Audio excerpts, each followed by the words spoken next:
that it is the most psychologically and emotionally vulnerable kids who are falling for this and are essentially being victimized by our system and put on a path that leads to permanent sterilization and possible irreversible damage to their body and changes that they can't come back from. I'm calling on the Premier of BC. I'm calling on the Minister of Child and Family Development. I'm calling on our Minister of Education. I'm calling on every politician who has a decent bone in their bodies, who cares about the well-being of our most vulnerable children, to call for an immediate inquiry into what is going on with our, not only our foster children, but all of our most vulnerable kids, including the autistic kids that I talked about. So they talk about transgender people, and that when we were young, we didn't have support in place for transgender people. That almost sort of implies and supports this idea of being born that way trans. There's interesting studies and stuff, brain studies and stuff like that, but there's no proof that anybody's born transgender. My own understanding of my own development and the way that I sort of came into transgender identity, and this has been confirmed with my interactions with many other transgender people, is that transgender, what we'll call transgender people, are people who are behaving in a certain way, okay? And there will be different reasons for why they behave that way. In my case, as a child, I was vulnerable and I was looking for a new identity, right? So from my own personal experience, again, I entered the foster care system when I was very young, probably about 3 years old, and I got bumped through a lot of homes at a very young age. Like I said, I went through 6 homes altogether by the time I was emancipated. So I know what it's like to be a child in that situation. Like I had the double whammy, okay? So not every foster child went through what I went through, in the sense that I went through some of the typical foster child experiences in terms of like there were some abuse issues and stuff that happened.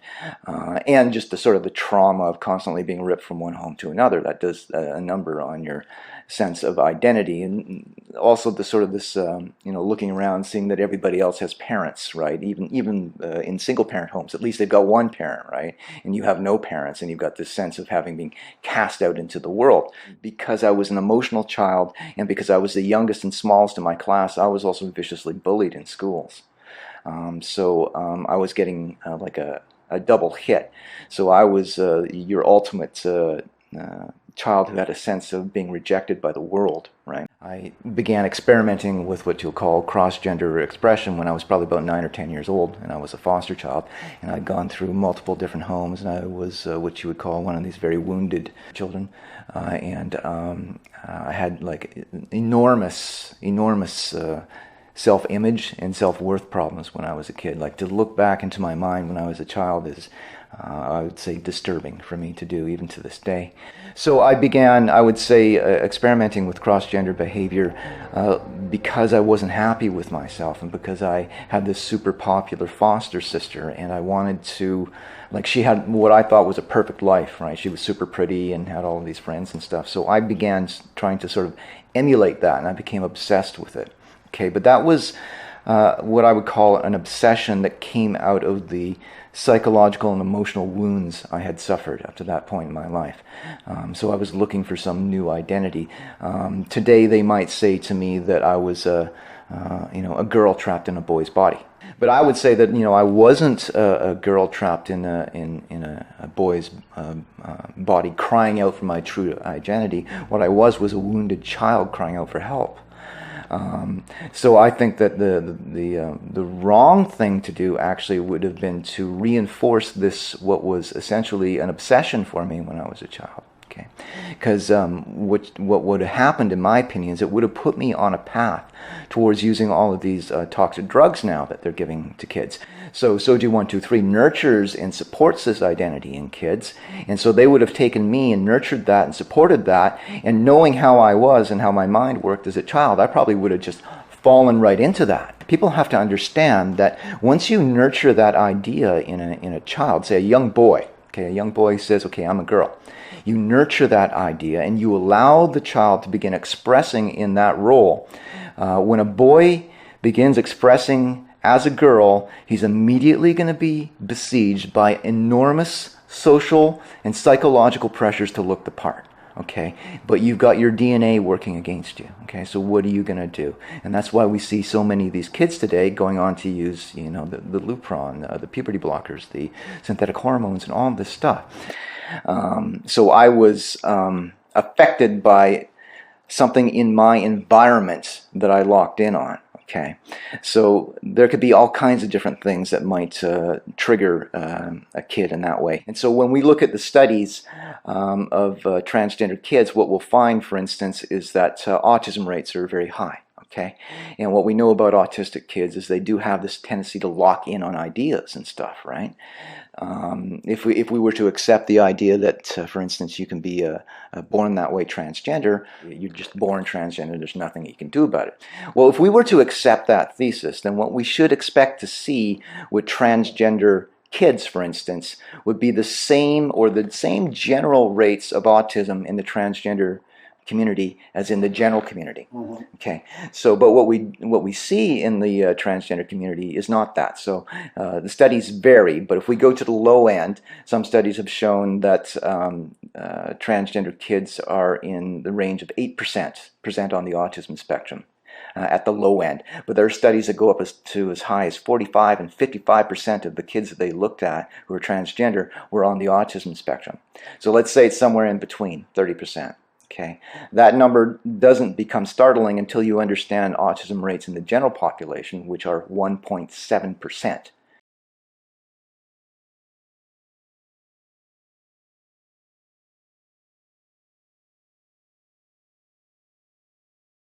For it to be 30% in the transgender community, that's way out of whack. Okay, there's no way to explain that except for that these are vulnerable kids who are locking into this idea and basically being preyed upon either intentionally or unintentionally by an establishment that has been set up to nurture that obsession, right? And take them onto a road to these drugs and stuff. And people need to understand that some of these drugs, like the puberty blockers, are highly toxic, with very serious long-term implications, including permanent sterility and stuff, right? So Lupron, for instance, is used to chemically castrate sex offenders. It's highly toxic. It shuts down parts of the endocrine gland system. That's how powerful it is, okay? And what we're doing is we're taking these vulnerable kids and we're nurturing these ideas in them, even though it might just be like a passing obsession. And we have science that shows that if you don't reinforce these ideas in these kids, right, you just let them go through this phase, somewhere between 60 to 85% of these kids grow out of it. Whereas if you nurture them in this idea, the majority will stay with that transgender inclination, right? So it depends on how you handle them. But the difference, the important difference there is that if you don't nurture them, their bodies stay whole. Okay, they don't take all of these drugs and stuff, right? And so their options remain open. Whereas if you nurture that and they make that decision, they become locked in and they end up with these irreversible physical side effects like permanent sterility, right? That's a very serious life-altering consequence for identifying as transgender. And these kids are too young to be understanding the implications of doing that, right? So there's another study that sort of indicated that the transgender kids, and they looked at a fairly large sample size of transgender kids, and found that 52% of transgender kids had one or more DSM-listed psychiatric condition in addition to gender dysphoria. Okay, so again, these are kids with all of these emotional problems.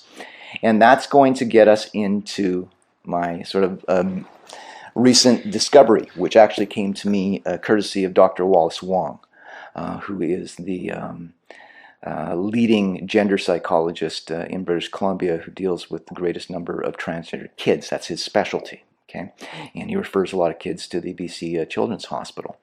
Recently, he gave a talk in which he revealed, and these numbers I'm going to give to people, we need to understand, are predicated on the assumption that what Wallace Wong has said is correct.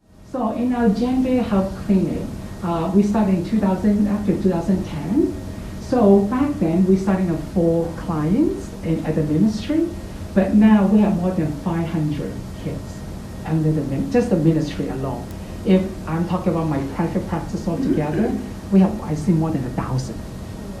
1,000. So that's quite significant now.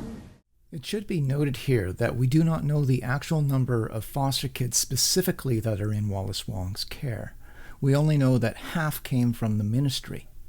Only a government inquiry can determine the exact numbers. Our calculations are thus based on an assumption those children are either foster kids or use otherwise in the government's care. In any case, it needs to be investigated. If we assume that what Wallace Wong has said is correct, and he is the leading gender psychologist in British Columbia, so we have a good reason to sort of trust that he's not just going to say this. Okay, so he said of his 1,000 child patients, half of them were from the Ministry of Child and Family Development. Okay, that means they're foster kids, they're orphans, or kids who are otherwise under the care of the government of British Columbia. So like I was when I was a child. Okay, now to understand that, you need to understand that in British Columbia, there's somewhere in the neighborhood of about 650,000 school-age children. Okay, of those children, it's 6,500 who are under the ministry's care. Okay, so 1 in 100 are in the ministry's care. So right there, you already got an alarm bell. Okay, so why, if foster children comprise 1 in 100, are 50% of Wallace Wong's child patients from the ministry? Okay, that's an alarm bell right there. So when I heard this, when I heard him say this in this talk, I was alarmed. It's because that number leaped out at me, right? And I was like, okay, so there's no way that 50% of his patients should be from the ministry. That's crazy. This needs to be investigated.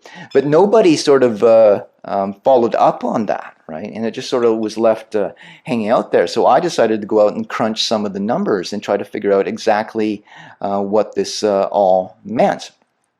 And again, so let's start by understanding that recent estimates have said that about 1 in 200 kids in the general population are identifying as transgender. 1 in 200. So that's 1/2 of 1%. Okay, so it's a very reasonably small number, right?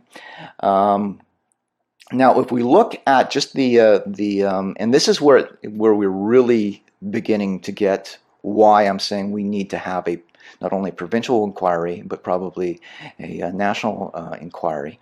But when you crunch those numbers, okay, so 500 of Wallace Wong's patients are from the ministry. The ministry has 6,500 kids in its care.